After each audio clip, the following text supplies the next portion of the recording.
this video, I'm going to demonstrate how to fix a dropped German short row stitch.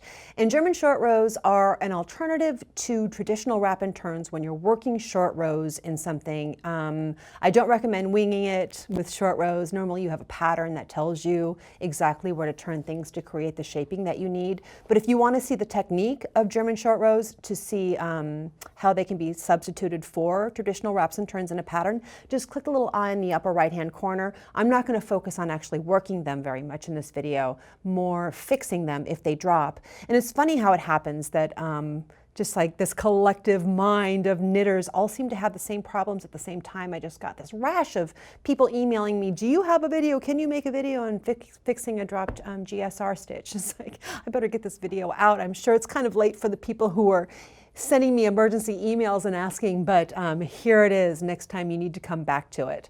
So let's go ahead and take a look. Okay, I have this little piece of knitting and I'm going to put some GSRs in here and then deliberately mess it up.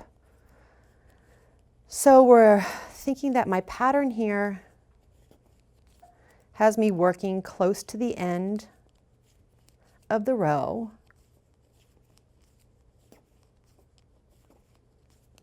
And then I'm going to turn the work before I reach the end of the row and work a GSR, slip that stitch, pull up on it, and then yarn forward to purl.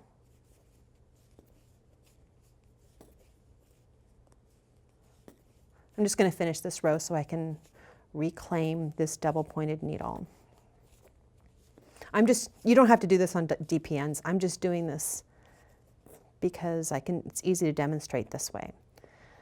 Okay, so on this one, my GSR is over here on the left side of the work. I was knitting and turned the work before I was finished with the knit row. I'm just going to slide these stitches over so that I can access this stitch here. And we may need to zoom in on this. I want to show you what it looks like as I collapse this stitch to help you understand what it's going to be like to rebuild this stitch. So essentially, a GSR stitch is a knit stitch that is kind of smashed to oblivion with a yarn over to keep there from being a hole in the work when you turn it. So I'm going to do that. Okay, if you watch that, you know a little bit more about how it's going to go back together. If you drop your GSR, this is what you're left with, these two loops. This is the stitch from the row below, and this is where obviously it looks like a U-turn. You change direction in your knitting. The first thing we want to do is recreate the knit stitch. So I'm putting this up on the right needle, and I'm going to use this loop as kind of a wrap to recreate this stitch. Okay, and then you saw that this was up on the needle also. This was part of our yarn over, was putting this up on the needle. Actually, I'm going to do this.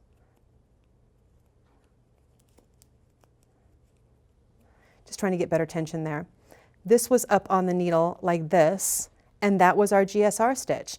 Now, the stitch is not exactly smashed into oblivion right here, but once we work those stitches and give it some tugs, it will start to look better. That is the way to repair this though, on this side. And over here, I'm going to tink back a couple because I want to work a GSR over here.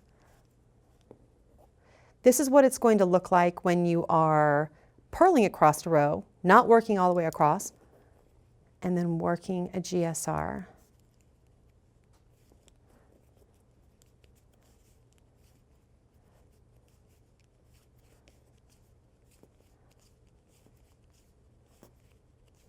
I'm going to knit the two halves of this double stitch together. Okay, before we go to the second piece, let's take a look here. That looks good. The repaired GSR is working. So let's go mess up this side.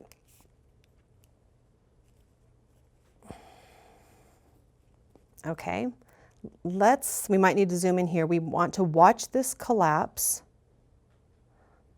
right? So that we can recreate it.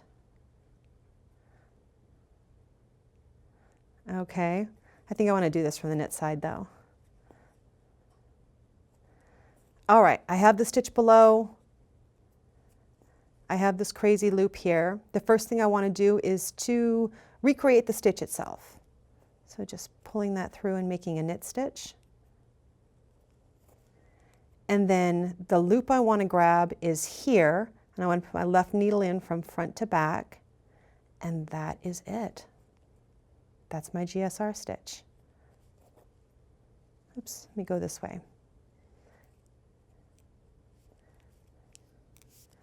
I'm going to go ahead and purl back so we can take a look at the work we did.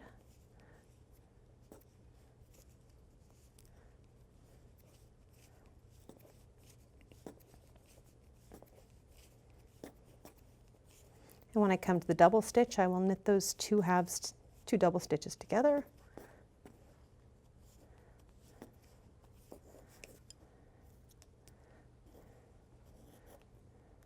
And that looks good. A little tension issue there. Especially after blocking, it'll look better. But you can see there aren't any holes in the work, so we have recreated the GSR stitches. Okay, a couple of things. First, you have this video for reference anytime you need it. I'm not going anywhere. You can always come back and I'll help you with this. But the fact of the matter is, I think that with anything you're working on, if you can work up a little swatch in the yarn and needles that you're using, and just, you have your knitting and your drop GSR stitch, work up a little swatch and very carefully watch the deconstruction of the GSR stitch. Deliberately drop one like I've done here. I think that there's a lot to learn about the construction of any stitch, especially what we're doing right here, if you can watch how it falls apart so you can recreate it on your actual piece. So that's one thing. The next thing is, this is not going to be foolproof. You know, I just use bulky yarn and kind of big needles to show you how to do this.